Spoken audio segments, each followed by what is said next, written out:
well, during the hurricane, since the water was kind of coming up literally from the floor. So basically you go, you take what you can and run.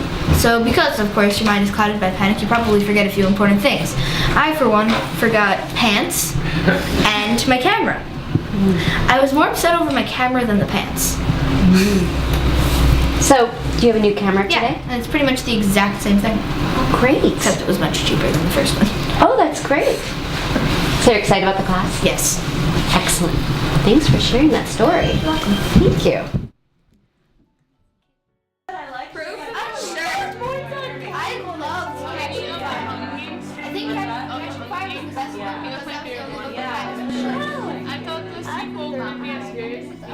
I didn't like how it was actually better. No, like the girl. I don't think she should have. I think she should have stayed alone. The third one. So what I do, I'm a professional photographer. I travel around the world and I take photographs from magazines and newspapers, and I go to places like Afghanistan and Iraq and other places like that and tell stories with photographs. And so that's something, aside from the painting part of what you guys are going to do with your work, the first part is going to be kind of documenting your life and the people around you and how that all relates to the hurricane, which is basically, since you live here, you've been affected and everything is connected. And there are really great ways that we can tell stories with pictures so other people can understand what your lives are like, so they can understand things better and you can communicate, and everybody, when they understand each other, the world is a much better place, right? Mm-hmm. So photography can play a really great role in helping make the world a better place.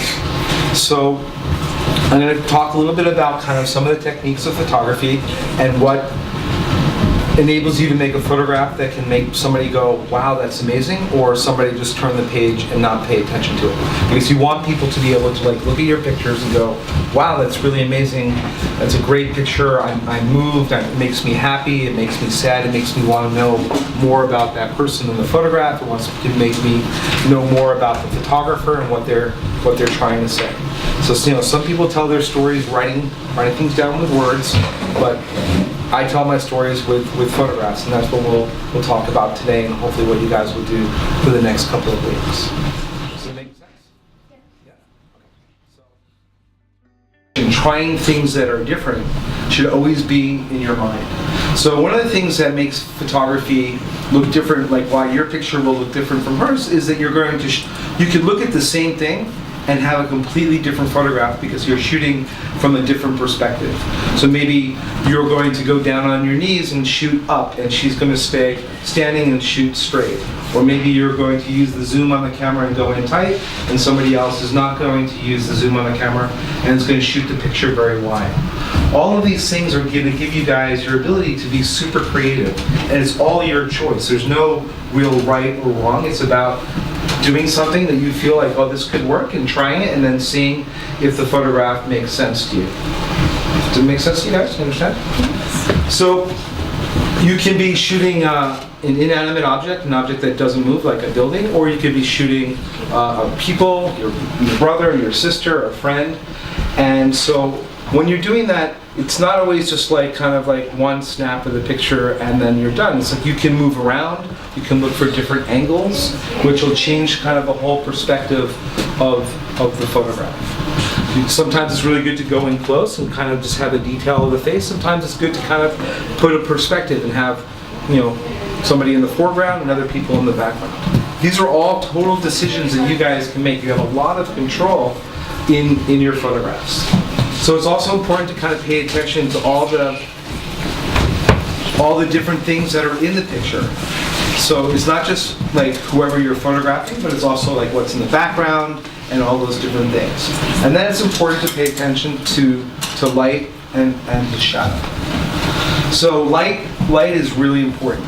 So what are our sources of light? It's the sun, or it's going to be like a light bulb if you're going to be shooting in your house or in a restaurant or something like that. So you have to kind of always pay attention to where the light source is coming from, right? So this is kind of really important to like always make sure you know where the light is coming from, because it affects the mood of the picture.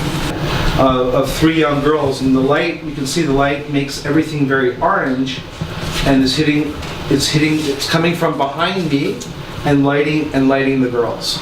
So they're very well lit. You can see all their skin and their clothes. Though obviously it's a little bit dark, so there's not enough shade here, but that's really kind of using the light in a way to make a picture that's very sort of warm and engaging. So when you look at that picture, like, oh, that's really pretty. She's pretty, the clothes are pretty, everything's nice and warm, and you want to learn more about the life that this girl has living in Africa.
And one second. And then you would see this.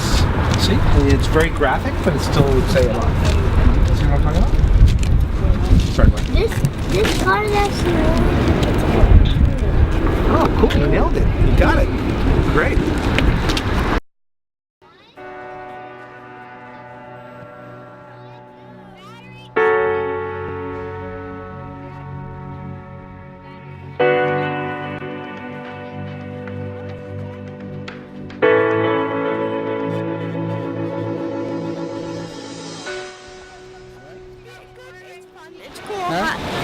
It's fun. It's cool how you can like use the different like shades and all that to use your colors. The image, the photograph you took, it looks from different angles. It looks almost like the wooden beams are holding the sky. Cement. Yeah. Great. Because they were just in exactly. So, purple. Are these the practice ones or? These are practice. Who took these photos? Us. They all took their own. Oh, yeah. What do you need? Did you take a lot of shoes? Yep. Quite a bit. Yeah, they sent us four. Then you take four favorites. And then you chose one for you. I have no idea who it is.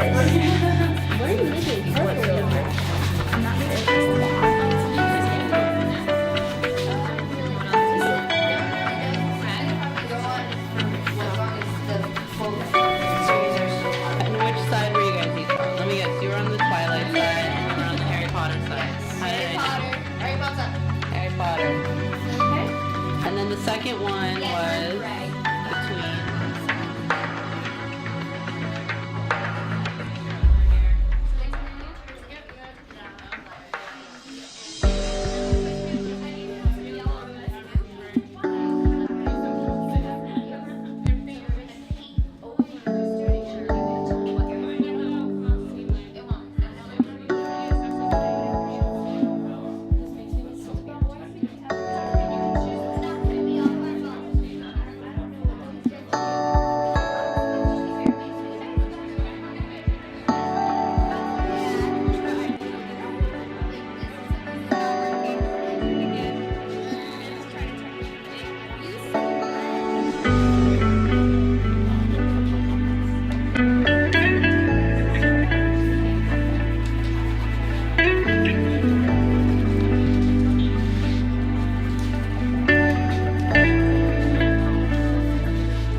are the youngest one. How'd you get in this program?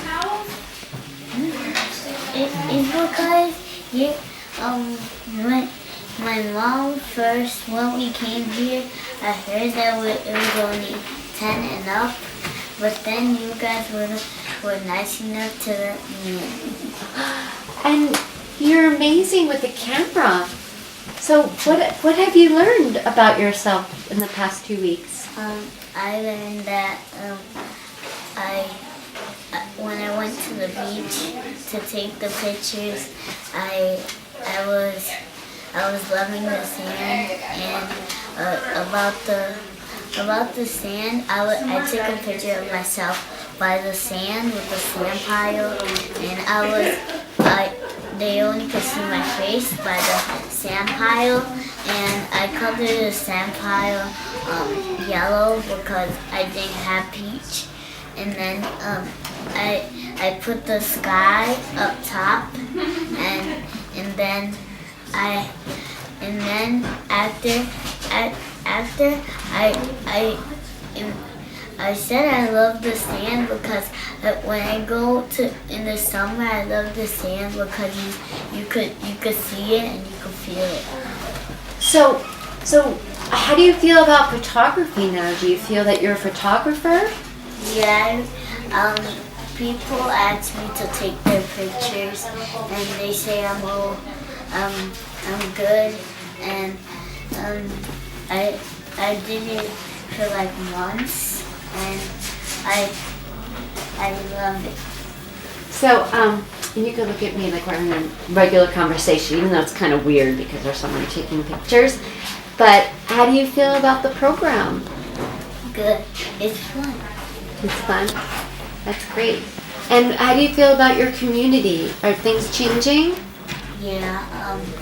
Our friends, we still can't. We're not gonna fix it because it fell again, and a part of it fell, only the garage one, and it's like a forest in front of our house, in our neighborhood. We have a lot of friends, and we really have a lot of friends, and across the street, they're still fixing their house, and the store, one of the stores got shut down. But how are you feeling? Good. You're feeling good. Well, you did a great job on the program. I'm so impressed. You're an incredible photographer Okay. and an artist. Yeah. And I was gonna do the flower as a sprout because it grew from Sandy, and now it's a little sprout again. Well, that sounds like a good idea. You could still do that if you want to. Why'd you paint your face yellow in the picture? Because I didn't have peach, and I mixed it up with white, and then it could look like peach. It I looks, like it yellow. it looks great. Thank you, Bianca. Are you excited about your exhibit next week? Yes.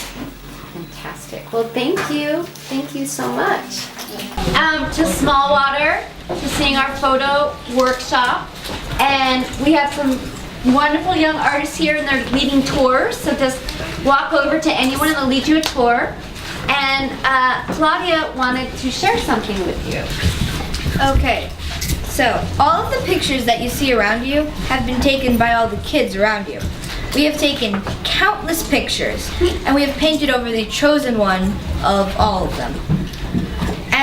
And the Children's Movement Photography Workshop with Smallwater, that's a mouthful, has given us all the opportunity to look at things differently, and not just through a camera lens. We took these pictures specifically so we could change them, to show what something is and what it could be with a little love and imagination. Through devastation, there is still beauty. You just need to look a little closer.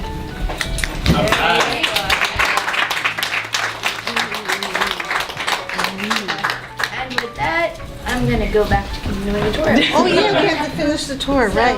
Okay, we're looking Enjoy to stop. looking, and everyone wants to give you a tour. Anyone that's below your shoulder wants to give you a tour. Tiny people. This is a picture of a house that had a broken fence, and I decided to give it a little light because it was so dark down here. So I painted the rest of the fence. So you can see here it's broken, and I painted the rest of the fence so that it looks like it's not broken.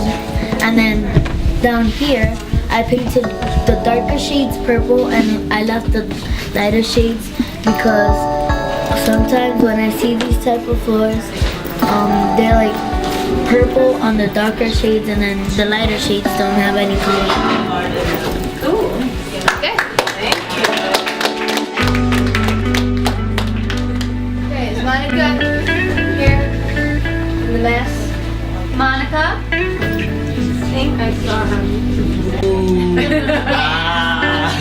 How's everybody doing? I'm Karim, and this is my piece. It's called Concession Motivation. This was the actual picture. It was a picture of someone's house and some dry weeds growing on it. And I was inspired by the concession stands right across the street on 96, like Rockaway Taco and the Icy Place. And you notice how they have a lot of colors on their houses. And during Hurricane Sandy, it was really cold and dreary, and positive images and thoughts like this is what kept me motivated. Like, oh man, as soon as this gets better, I'm gonna go to Rockaway Taco. So this is it. And then Plank's there just chilling out on the side, saying what's up. What's up, Plank? Did you go to Taco? It opens on Friday. Ah, Yes. It's been closed you all can week. see it. You can literally see It only opens during the summer. Yep. Yeah. Oh, I see. So now we're about to open. Yeah. So now, and now, Wait, we have Katrina wants to reintroduce your painting. We love it. Photograph thing.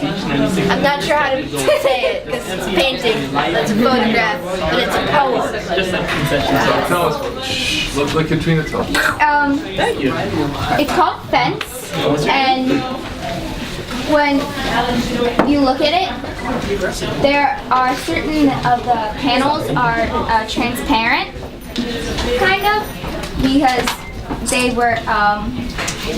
weren't originally there. I put them in with watercolor to like add them to the fence, and the fence was originally brown and all like broken and wooded. So I added color to it and I fixed it up.